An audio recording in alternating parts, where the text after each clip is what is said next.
안녕하세요. 로열 IB에서 수학을 가르치고 있는 앨리스입니다. 반갑습니다.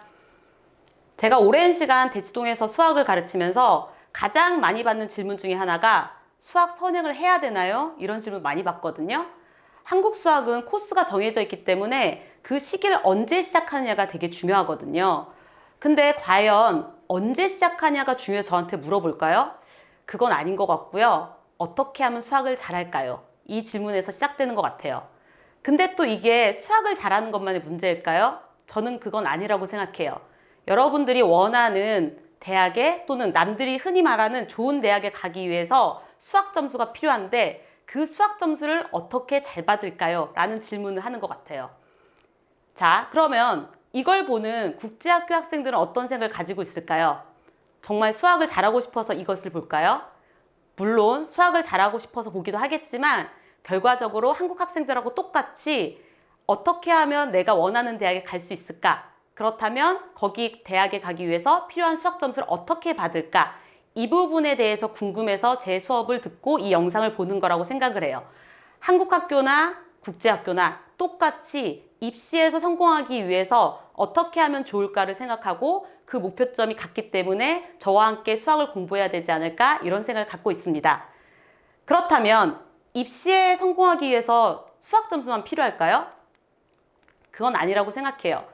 어차피 수학만 잘하면 되는 게 아니라 다른 과목도 잘해야 되기 때문에 학생들은 여러 과목을 다 놓고 공부를 해야 된단 말이죠. 그러기 위해서 저는 수학이 꼭 필요하다고 생각합니다. 자, 입시에 성공하려면 수학에서 고점을 받으면 된다? 아니에요. 수학만 고득점을 받는다고 해서 되는 게 아니라 다른 과목들도 점수를 잘 받아야 돼요.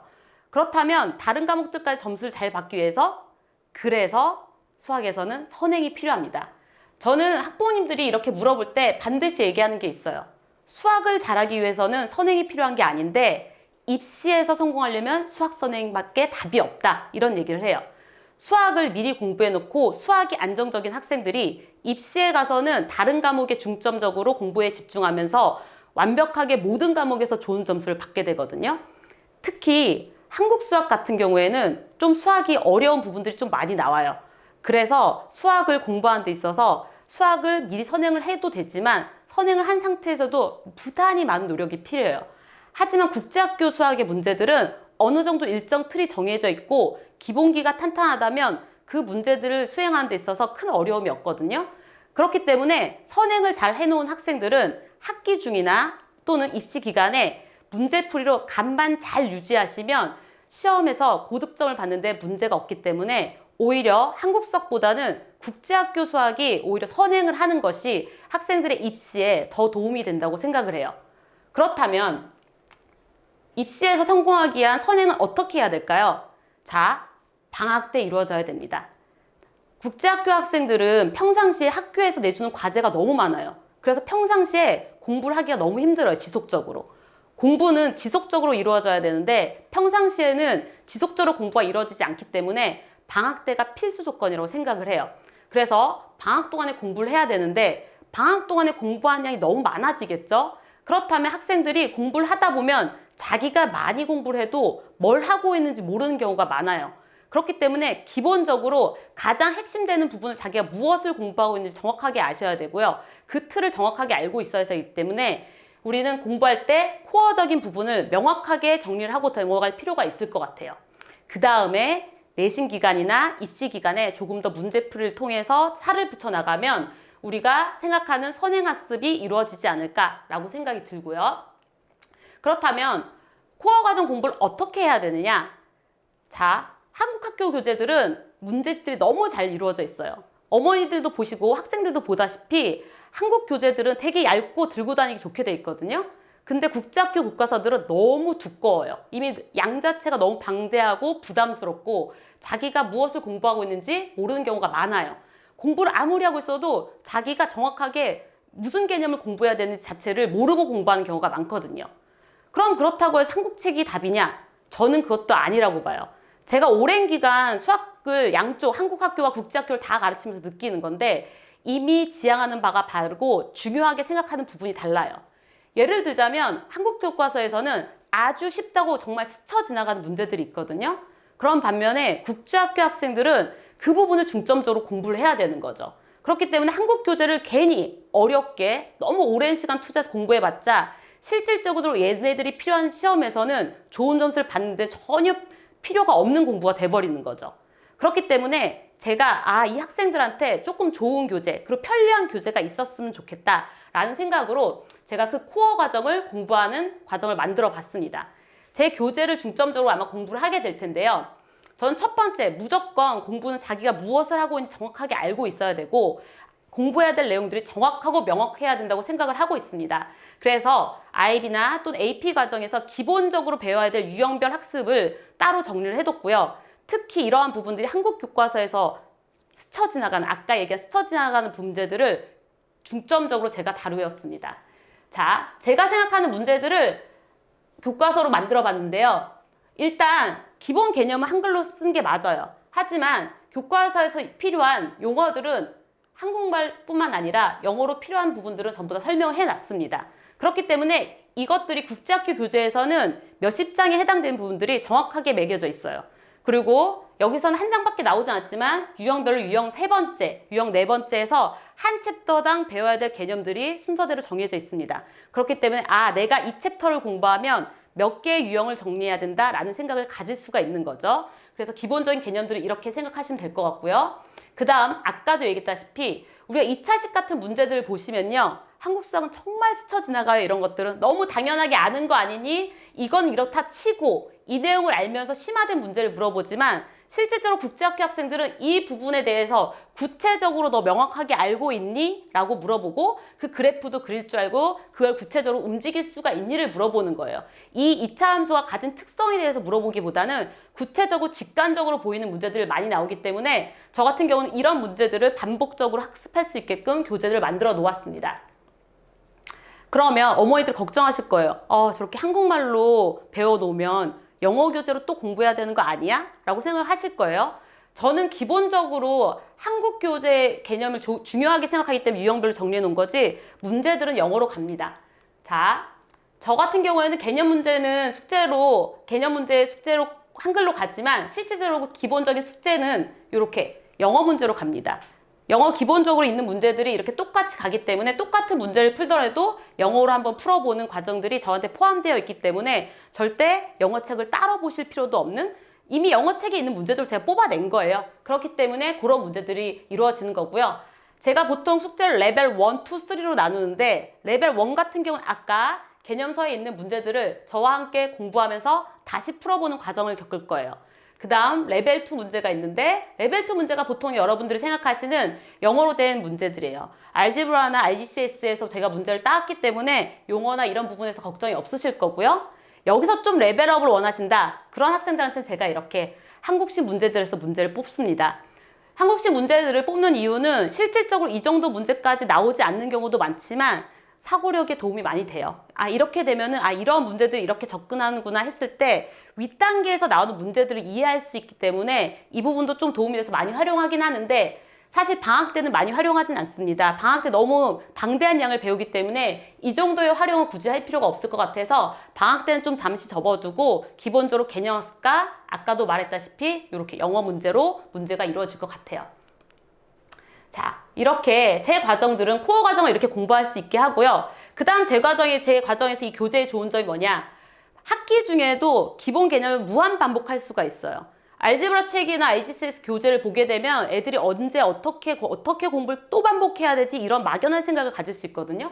근데 제 교재를 보시면 챕터별로 한 20장 내로 문제가 짧고 문제까지 개념과 문제가 정확하게 들어있기 때문에 이 개념들 문제들을 시간만 투자한다면 일주일에 한두 번만 복습해도 충분히 학기 중에 저랑 방학 때 공부했던 내용들을 두세 번 반복도 가능하고 그다음 학교에서 문제를 나갈 때 개념을 찾아본다? 제 책에서 훨씬 더 쉽게 찾을 수 있을 거예요.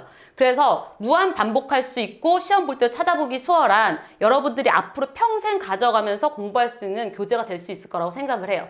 이렇게 코어 과정을 공부하는 과정들이 필요하고요. 이런 공부들이 아까도 얘기했다시피 방학 때 이루어져야 되거든요. 그래서 저는 기본적으로 수학의 기본 틀이 있다고 생각되기 때문에 방학 때 4번의 학습으로 기본적으로 IB, ASL 과정이나 AP, 칼큘러스 AB 과정까지 마스터할 수 있는 그 정도의 개념을 담았고요. 그 개념들을 담기 위해서 4가지 코스를 만들어서 제 개념 유형의 제목은 빌드업입니다. 기초부터 탄탄히 해서 자기의 기초 실력을 쌓아서 충분히 무한 체력을 만드는 그런 느낌이거든요.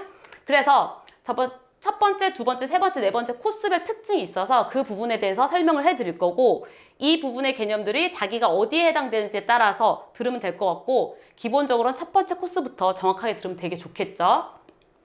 그렇게 돼서 자, 첫 번째 코스부터 얘기 드리자면, 첫 번째 코스는 정말 수학의 기초가 되는 대수 파트예요. 기본적으로 폴리노미얼식을 아셔야 되고요. 익스펜딩이거나 그 팩토링 부분에 정확하게 개념이 있으셔야 되고요. 우리 1차식, 2차식 이런 다항식 개념도 있으셔야 되고요. 방정식, 부등식 푸는 아주 기본적인 계산 능력을 키워주는 부분이 될 거예요. 그래서 이 부분은 안 된다면 뒷부분 2, 3, 4 코스가 안 되기 때문에 이 부분에서 계산력을 늘리는 과정들이 필요하고요. 자, 두 번째부터가 진짜 어려워하는 파트들이죠. 두 번째는 기본적으로 함수 파트라고 생각하시면 됩니다. 함수가 실질적으로 한국 수학에서는 진짜 어렵게 나오는데, 국제학교 스타일들이 그렇게 어려운 문제가 나오는 건 아니에요. 기본기만 정확하다면 맞출 수 있는 문제들이 나오기 때문에 저 같은 경우는 이 두 번째 커리큘럼 자체를 펑션 파트로 분류를 해놨고요. 여러분들이 아는 모든 펑션을 다 한다 이렇게 생각하시면 될 것 같아요. 그래서 이 부분에 특히 로그 개념도 좀 배우고 하기 때문에 이 부분부터는 사실상 조금 어려워지는 과정이라고 생각하시면 될 것 같고요. 자, 세 번째, 가장 어려워하는 삼각함수가 여기서 시작됩니다. 그래서 삼각함수부터 벡터, 애들이 제일 어려워하죠. 이 코스 자체에서는 삼각함수와 벡터 단원이라고 생각하시면 될 것 같아요. 그 외의 과정들 시퀀스한 시리즈는 여러분들 앞으로 시험에서 닥칠 문제들이긴 하지만 기본적으로 그런 부분들은 학기 중에 소화가 가능한 부분이긴 하기 때문에 실질적으로 이 부분에서는 내가 삼각함수와 벡터를 정확하게 배우고 싶어 하시는 분들이 코스 3를 들으시면 되고요. 그 다음 마지막 네 번째, 자, 여러분들이 어디서 많이 들어봤다 하는 부분이 있죠. 미적분 단원입니다. 미적분이 엄청 중요하게 앞으로 시험에서 다뤄질 거기 때문에 이 부분들은 저랑 처음 배우는 학생들도 그렇지만 실질적으로 내가 지금 현재 고학년인데 미적분 개념이 필요해 하는 학생들까지도 다시 한번 개념 정리하는 데 도움이 될 거기 때문에 제 코스에서 이 마지막 부분들은 정말 시험을 앞둔 학생들이 들으면 좋을 것 같고, 실질적으로 이 코스는 미적분이 국제학교 스타일들은 문제가 아주 어렵게 나오는 코스들은 아니기 때문에 충분히 저학년 학생들도 이해할 수 있는 정도의 내용의 수업을 할 거고요. 그 부분에 대해서는 너무 걱정하지 않으셔도 될 것 같아요. 이렇게 제 코스 1, 2, 3, 4 과정을 듣다 보면 여러분들도 거의 수학에 있어서 모든 입시를 다룰 수 있는 그 정도의 기본 개념을 다룰 수 있지 않을까라고 생각할 수 있고, 제가 이 코스 1, 2, 3, 4 빌드업 과정을 만들면서 이 과정 외적인 부분도 좀 걱정하실 부분들이 있을 텐데요. 사실상 이 과정이 어려워서 그러면 다른 부분들은 실제로 계산을 하다 보면 어렵지 않게 문제를 풀 수 있기 때문에 그러한 부분들보다는 방학 때일수록 좀 더 코어적인 부분, 이런 부분들을 집중적으로 공부를 하시는 게 방학 특강에서 내가 이 어려운 부분을 마스터했다 이런 느낌을 받을 수 있으실 것 같아서 제 과정에서는 이런 빌드업 과정 4가지 코스를 여러분들이 방학에 걸쳐서, 제가 봤을 때는 여름, 겨울, 2년 과정에 걸치신다면 거의 모든 수학의 일정한 부분을 차지할 수 있을 것 같아요. 자, 제가 오랜 시간 수학 공부를 하면서 국제학교 수업에서 약간 안타까운 부분들이 있어서 교재를 이렇게 직접 제작해봤고, 방학 코스도 선행 코스가 한국 수학은 정해져 있지만 국제학교는 그런 부분들이 없기 때문에 제가 4번에 걸쳐서 코스를 만들어 봤거든요. 그래서 학생들이 고등과정에 입문하기 전에 기본적인 수학 학습을 이 상태에서 저랑 한다면 모든 수학을 마스터할 수 있을 것 같아요. 제가 성격이 좀 급해가지고 수업이나 이런 부분들에 대해서는 좀 빠르게 반복적으로 학생들한테 많이 강조를 하는 편이긴 한데요. 반면에 학생들에 대한 인내심은 제가 끝내줍니다. 제가 빠르긴 하지만 좀 못하는 학생들은 제가 충분히 기다려줄 수도 있는 부분들이 있기 때문에 학생들이 이렇게 4번의 단계를 거치면서 충분히 학생들을 변화할 수 있고, 제가 너무나 많이 변화한 학생들을 봤기 때문에 저한테 믿고 맡겨주신다면 분명히 학생들은 변할 거고 어린 학생들은 더 빨리 변하고 더 많이 변하기 때문에 저한테 저학년 학생들이 이렇게 수학 기초를 배운다면 앞으로 수학 걱정은 없고 어떠한 시험을 보더라도 미리 준비가 되어 있는 그런 학생이 될 수 있을 거라 생각합니다. 감사합니다. 로얄 알비의 엘리쌤이었습니다.